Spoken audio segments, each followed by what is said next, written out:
పితా పుత్ర పవిత్రాత్మ నామమున ఆమెన్. క్రీస్తునాథుని యందు ప్రియ జ్ఞానవాణి శ్రోతలందరికీ శుభోదయం. ఈరోజు మనం ధ్యానించుకునే అంశము పరిశుద్ధ జపమాలలోని ఔన్నత్యం. మాతృదేవోభవ అనేది లోకం అంగీకరించిన సత్యం. తల్లి ప్రత్యక్ష దైవం. భూలోకంలో తల్లిని మించిన దైవం లేదు. అమ్మ ఎంత మధురమైన పదం, ఎంత తీయని పిలుపు, ఎంత పిలిచినా తరగని తృప్తి, ఎంత తలచినా తీరని ఆర్తి.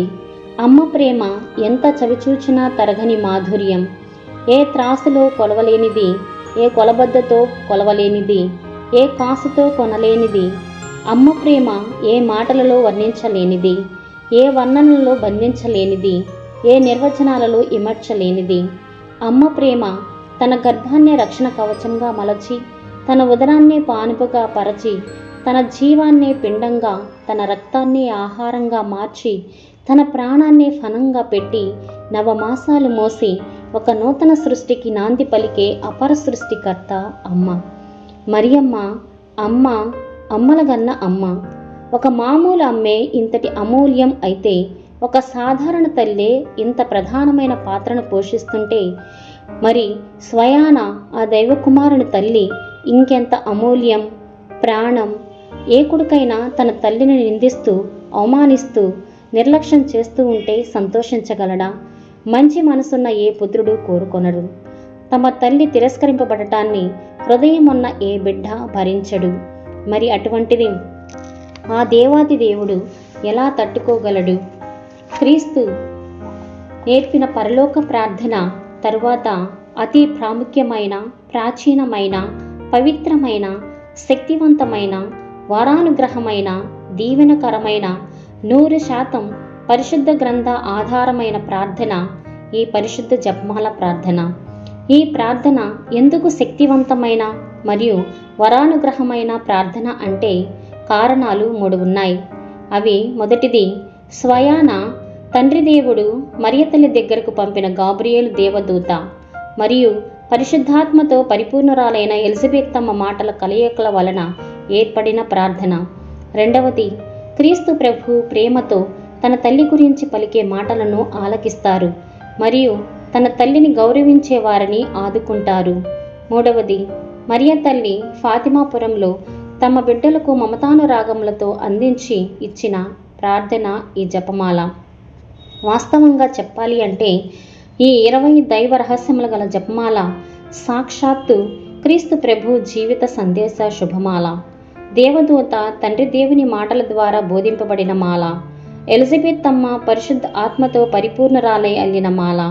మరియ జపమాల మమతానురాగాల మాల. స్వర్గదూతల స్తుతిమాల, సకల పునీతుల సమైక్యమాల. దైవ సేవకుల రక్షణమాల, పవిత్రులు ప్రార్థించిన పవిత్రమాల. వేద పండితుల ధన్యతమాల, విజ్ఞానుల విజ్ఞానమాల. కుటుంబ సభ్యుల సఖ్యతమాల, ప్రపంచమును ఐక్యపరిచే మాల. అత్తెల్పుల నుండి ధనికుల వరకు జపించే సామాన్యమాల. పుణ్యాత్మల నుండి పాపాత్మల వరకు జపించే సహాయమాల. అపజయాలలో విజయమాల, బాధలలో ఓదార్చుమాల. రక్షకుని వద్దకు భక్తుని చేర్చి పరలోక ఆయుధమే ఈ జపమాల. ప్రియ విశ్వాసులారా, ఈ పరిశుద్ధ ప్రార్థన ప్రతి ఒక్కరికి ఒక శక్తిగల సాధనంగా సహాయపడుతుంది. ఈ జపమాల ప్రార్థన సమస్యల పరిష్కార సూత్రంగాను, అనారోగ్యాలకు స్వస్థత ఔషధముగాను, ఆపదలలో ఉన్న వారికి ఆశ్రయమాలుగాను, చీకటిలో మగ్గిపోతున్న ఆత్మలకు వెలుగుగాను, ఉత్తరించు స్థలంలో ఉన్న ఆత్మలకు రక్షణగాను, పాప మార్గంలో ఉన్న వారికి సన్మార్గ చూపరిగాను ఈ ప్రార్థన ఉపయోగపడుతుంది.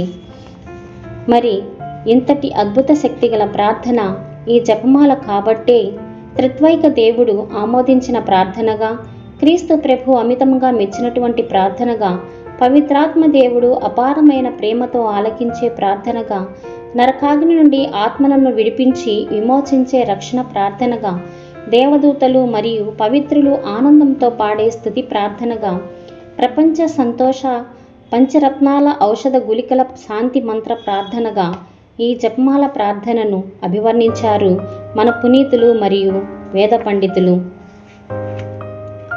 మరియ తల్లి సంతోషాన్ని మౌనంగా, దుఃఖాన్ని ఓర్పుగా, మహిమను నిరాడంబరంగా భరించటాన్ని ఈ జపమాలలోని రహస్యాలు వ్యక్తపరుస్తూ ఉన్నాయి. జపమాలను జపించటం అంటే అందులోని రహస్యాలను ధ్యానించటం. రక్షణ ప్రణాళికలో మరియ తల్లి ప్రార్థన పాత్రను అవగాహన చేసుకొని ప్రభు సాన్నిధ్యం చేరటమే. మరి చివరిగా అన్ని వేళలలో, అన్ని స్థలాలలో, అన్ని వయసుల వారు సులభంగా ప్రార్థించగల జపం ఈ జపమాల అని ఆనందిద్దాం, ప్రార్థిద్దాం. మరియ ఒడిలో యేసు పాఠాలు పఠిద్దాం, సేవా గుణపాఠాలు పాటిద్దాం. జపమాల.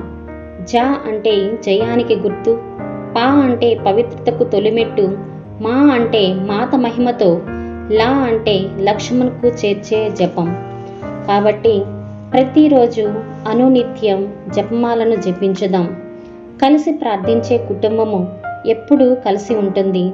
కలిసి మోకరించి ప్రార్థించే కుటుంబము దేవునితో మరియు ఒకరితో ఒకరు ఐక్యమై జీవించుటకు తోడ్పడుతుంది. దేవునికి అతి ప్రీతికరమైన ప్రార్థన కాబట్టి అనునిత్యం ప్రార్థించే బిడ్డలుగా ఆధ్యాత్మిక చింతనతో జీవించుదాం, ప్రార్థించుదాం, అనుసరించుదాం. ఆమేన్.